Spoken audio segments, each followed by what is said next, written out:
My name is Emily, and I reside in Manchester, England. At the age of 21, I entered into a love marriage with my husband, Aaron Mitchell. He was a calm and kind individual who never raised his voice and consistently displayed politeness. However, his mother, Mrs. Margaret Mitchell, took an immediate disliking to me. From the very first day, she made it abundantly clear that I was unwelcome in her home. I endeavored to win her approval. I was a simple girl with modest expectations. I maintained a clean house, prepared fresh meals, and showed respect to everyone. Each morning, I greeted her with a smile and touched her feet as a gesture of respect. I loved her as if she were my own mother, yet in return, I never received a single smile. Her eyes were as cold as winter, and her words were always sharp, akin to glass. Despite my soft and caring heart, her home felt devoid of love. After a year of marriage, I became pregnant, and my heart was filled with joy. I envisioned a future with my child, imagining his first words, his tiny fingers, and his gentle smile. Every night, I would place my hand on my belly and converse with my baby. However, during the 7th month, disaster struck. One morning, I experienced a sudden, intense pain in my stomach. I cried out in fear and agony, prompting my husband to rush me to the hospital. With my hands on my belly, I prayed to God, pleading for the safety of my baby. Eventually, the doctor emerged, his expression grave. He sat beside me and uttered the words that shattered my soul. "I am very sorry. Your baby did not survive." In that moment, time stood still. I was paralyzed. I could neither move nor breathe, nor could I shed a tear. My baby, my entire world, was gone before I had the chance to hold him. It felt as though a part of me had been irrevocably taken away, and I would never reclaim it. From that day forward, I was not the same. I grew weak. My body ached, but the pain in my heart was far greater. I isolated myself in my room. I refrained from speaking, neglected to eat properly, and simply wept in silence. My mother-in-law stood outside my door, exclaiming loudly, "She is unfortunate. She has brought death into this household." Her words pierced me like daggers. I longed for someone to embrace me and assure me that it was not my fault, yet all I received was animosity. My husband, Aaron, gradually distanced himself from me. He ceased to inquire about my feelings, stopped offering comfort during my tears, and turned away. I was disintegrating, and he remained oblivious. One day, he entered the room and coldly remarked, "Perhaps you are simply not destined to be a mother." That night, I wept more intensely than ever before.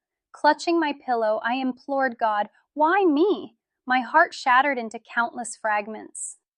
Months went by. I consulted doctors, took every medication, adhered to all advice, and prayed nightly, yet I remained unable to conceive again. Then, one evening at dinner, my mother-in-law proclaimed in front of the entire family, "She will never bear us a child. She is worthless." Her words struck me like a boulder, leaving me feeling insignificant, as if I did not matter at all. I stood up, fled to my room, locked the door, collapsed onto the bed, and screamed into my pillow. I cried and cried until my body trembled. I felt hollow, as though I were not a genuine woman, invisible within that household. No one came to check on me, not even Aaron. I was utterly alone with my suffering. Then something even more devastating occurred, something that utterly shattered my life. One day, my mother-in-law told Aaron, "She is seeing someone else. That is why she does not want a baby." It was a complete fabrication. However, Aaron believed her. He gazed at me with cold, hateful eyes and declared, "I want a divorce. Leave this house tonight." I was paralyzed, my voice had vanished, and my heart ceased to beat for a moment. Slowly I gathered my belongings, my hands trembling. I gazed at the walls where I had once envisioned creating a family. Then I exited that house alone, feeling like discarded trash. I had no destination, no family to support me, and no one to reach out to. I rented a small room on a quiet street to survive. I began working at a modest gift shop, wrapping presents for those who experienced joy in their lives, while my heart remained shattered. The world felt frigid, and I resembled a ghost drifting through each day. One afternoon, a man entered the shop. His name was Daniel Walker. He requested a birthday card and smiled, but when he noticed my expression, his smile faded. He observed my red eyes and gently inquired, "Are you okay?" I attempted to respond, but tears overwhelmed me first. I shook my head. He refrained from asking further questions. He simply offered me a compassionate glance and departed. However, the following day he returned, and the day after that as well. He didn't pose too many inquiries. He merely sat, conversed, and listened. His voice became a source of tranquility for my fractured soul. For the first time in a long while, I felt acknowledged. I felt human again. Daniel was different from others. He never judged me, nor did he urge me to move on. He simply sat beside me in quiet companionship. Sometimes we conversed, and at other times we sat in silence, which felt comforting. After a year of friendship, Daniel took my hand and said, "I want to build a future with you. Will you marry me?" I wept tears of joy and replied, "Yes." It was not merely an affirmation of marriage, it was an affirmation of life, an affirmation of hope. 2 months after our wedding, I sensed something soft and new within me. I visited the doctor, and this time, when I exited, I was crying again, but these were tears of happiness. I was pregnant. This time, Daniel held my hand through every step of the journey. Every doctor's appointment, every pain, every fear, he was present. 9 months later, I gave birth to a healthy baby boy. The first cry I heard was the most exquisite sound of my life. The nurse placed him in my arms, and I gazed into his eyes, whispering, "You are my miracle." We named him Oliver Walker. As the years went by, Oliver grew quickly. He was kind, intelligent, and loving, just like Daniel.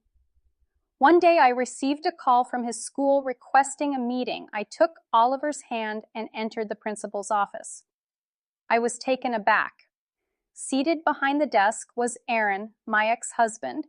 He looked at me, then at Oliver, his eyes filled with shock and regret. He rose slowly and said, "Emily?" I nodded. He glanced at Oliver again and inquired, "Is he your son?" I drew Oliver close and replied, "Yes, he is my son." Aaron remained silent, but I noticed his eyes welling with tears.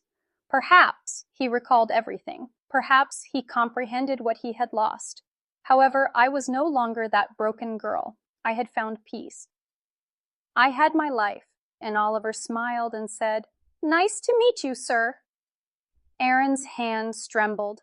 The past stood before him, yet the present had already triumphed. Now I reside in Bristol, where I operate a small center for women who feel broken, just as I once did. Women who have lost babies, women labeled barren, women who are blamed and judged. I sit with them, I listen to them, I hold their hands and say, "You are not broken, you are not unlucky, you are strong. God has a plan for you. Sometimes pain precedes joy." People once referred to me as cursed. They claimed I was useless. But today I am a mother, I am a healer, I am a woman of strength. If this story touched your heart, please leave a comment. I read every word,